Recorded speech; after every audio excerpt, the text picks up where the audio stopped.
Hill 205 was in North Korea. It was actually took place on November 25th, 1950. This was after the Pusan perimeter, they'd broken out of the Pusan perimeter after the Incheon landing, which was a great strategic victory, had broken the backbone, so to speak, of the North Korean army, and they had retreated they'd had some tough battles initially, but then they more or less scattered and retreated rapidly toward the north. The 8th Army, which was composed of several infantry divisions, was operating over in the northwest part of North Korea. On the 24th, a couple of days before Thanksgiving, which was the 24th, the 8th Army was about 40 miles south of the Yalu, which was as far north as it got. The 8th Army Ranger Company was moved from where it had been chasing guerrillas and stragglers behind the lines, our lines, up to join Task Force Dalvin, which was a tank battalion. It had been reinforced by a couple of rifle companies, a ranger company, an artillery battalion, an engineer platoon, and some signal units. And we were one of the 2 assault elements of Task Force Dalvin, which was the assault element for the 25th Division. Okay, the situation was that General MacArthur had seen President Truman the 8th of October at Wake Island, and had told the president, the Chinese are not coming into the army, coming into North Korea. If they do, it'll be major bloodshed on their part. Well, he obviously was wrong about that, and I was surprised that that was the impression that the 8th Army had, and we got this information over Armed Forces radio, because early in October, the 8th Cavalry Division, 8th Regiment, had been hit hard by a Chinese unit and blooded. One of the 1st Rock Division has been hit hard in November and been blooded. The 1st Rock Corps had been hit hard and blooded. All of these are by Chinese. And way over in the east, the Marines had been hit hard and been fighting a battle for 6 or 8 days. So I couldn't understand how General MacArthur would feel that there was nothing to be worried about. I know I was concerned. I know right in our division, the 25th Division sector, the S2 of the Task Force Dalvin had briefed all of us the day before the assault that there were 25,000 Chinese in our division sector. Well, I knew that that violated our doctrine, which I had just gotten out of the basic course. I did remember some of the things. When the United States Army made an assault or made an attack, the doctrine was to outnumber the enemy 2 to 1 or preferably 3 to 1. Well, they outnumbered us 3 to 2, so I knew there was something wrong. I knew about those other battles that had been going on, so it didn't look like the Chinese had come over for a vacation. They came to fight. And I just couldn't understand why things were appearing to be easy, at least to the 8th Army headquarters. But anyway, I was a company commander and a 1st lieutenant, and I had a job to do, so we went to it.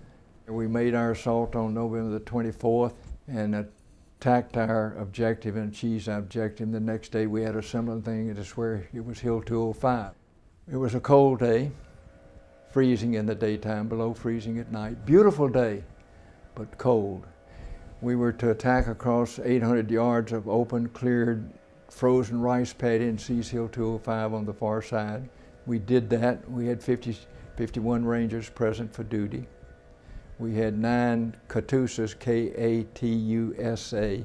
Korean augmentation to the United States Army, Katusa, who had been with us for several weeks. They were good soldiers. They'd been brought in after 2 weeks of training and sent over to the Ranger Company to join us, and they were an added strength, an added capability. So we had 51 Rangers plus 9 Katusas. We made that assault. We lost 4 Rangers and a Katusa on the assault. We came under mortar and machine gun fire as soon as we jumped off the tanks, which had carried us from behind a hill out onto the rice paddy. Immediately after taking the objective, which had been defended, but there were no Chinese there. There'd been bunkers and everything set up to defend that. Immediately after defending, we began to put in a perimeter defense. We always defended 360 degrees because we were always alone. And tonight was to be no different. The closest U.S. Army ground force unit was over a mile away, so we've got to look after ourselves. We had our individual weapons. We had machine guns, and we had rocket launchers and hand grenades. That was it. We set up our defensive position.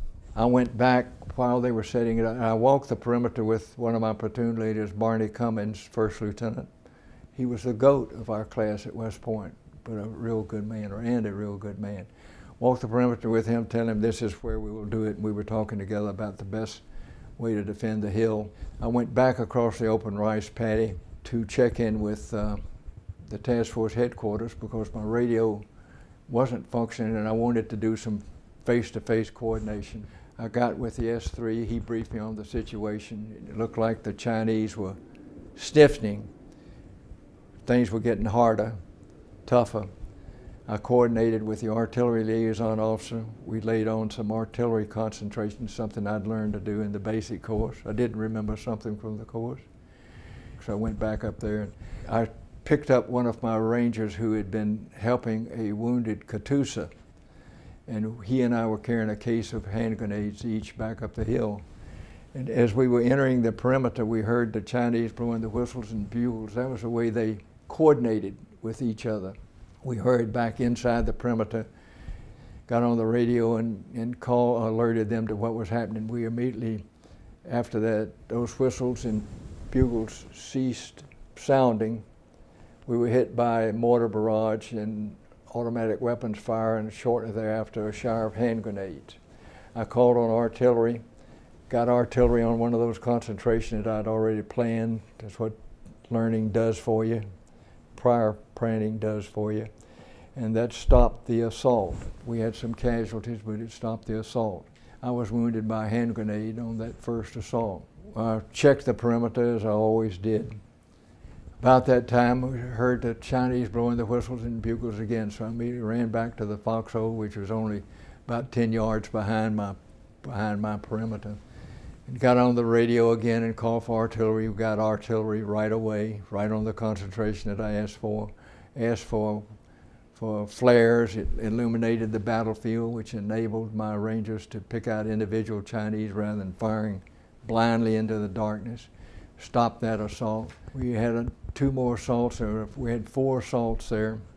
Each one of them I called on artillery and always got it immediately, and it was the predominant power on the battlefield where we were and really paid off. It saved our necks, and they were doing an excellent job. We were getting more and more pressure. We had more and more people wounded. Fortunately, we had no short rounds that landed on our perimeter, but they really did us a good job and broke up the attacking Chinese. They were the overwhelming force that saved our goose. At about 0200 to 0230 in the morning, we heard the Chinese blowing the whistles, bugles, always the same thing, same procedure. I ran back to the foxhole, to my foxhole, got on the radio, called for artillery, and the artillery liaison officer said, "I can't give it to you. We're firing another mission. I'll give it to you as soon as we complete the mission." I said, "We've got to have it. We're under heavy pressure. I'll give it to you when we finish this mission." So I went back and started checking with the perimeter again, doing whatever I was supposed to be doing. The pressure increased. I ran back to the foxhole, got on it. Same story, "We'll give it to you as soon as this mission is fired." I said, "We're under great pressure. We're crumbling. We're being overrun." I just gave my unit the word to withdraw, and that was the end of the conversation. I'd been wounded 3 times by then, and I was lying there on the foxhole, unable to do anything, and I could see 3 Chinese about 15 yards away from me, and they were bayoneting or shooting some of my wounded rangers who were in the foxholes, most of the rangers had been pulled back or helped other guys pull back, but these were some that had been unable to make it. And they were shooting or bayoneting my rangers when all of a sudden 2 of my rangers charged up the hill.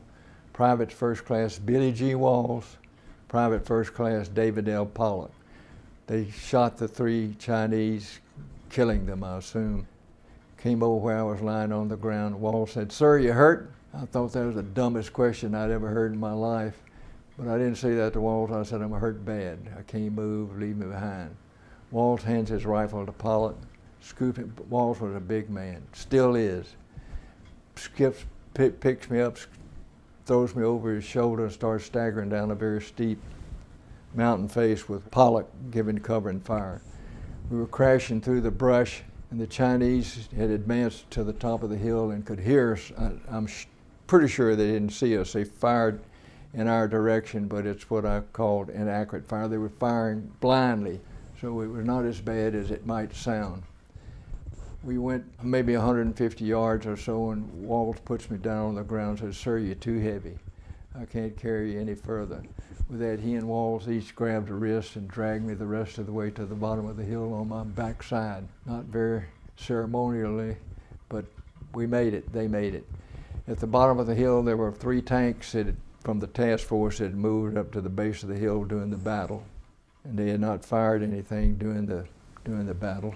They were unable to defend us from that position. We were on the top of the hill. They were down right pressed up against the bottom of it. But I asked one of the tank commanders to radio task force headquarters and give them the word that we were been knocked off the hill. They already knew that. I told them that, but I wanted to be sure. I called for an artillery concentration. Willie Peter, white phosphorus among HE, with the HE on top of the hill. About that time, we began to receive some small arms fire. So the tankers threw the wounded Rangers and me on the back of their tanks and skedaddled. I have to add, in conclusion of that story of 205, that I certainly am pleased and glad that Walls and Puckett disobeyed my order to leave me behind on the hill. If so, you wouldn't be talking to me. I wouldn't be talking to you today. They saved my neck. Absolutely. I've also been very proud of those Rangers. How did that very small group do so well over what was officially estimated to be several hundred enemy soldiers? They did it because individually they had been trained until they were highly skilled and physically, mentally, morally tough, emotionally tough. They were highly skilled as small units, the company as a whole. They had high esprit. They had confidence in their leaders, in themselves, in their company. That made them believe we were the best company in the Army. So that enabled them to do such a good job that they did. Good training is the basis for success. Without it, you're not going to make it.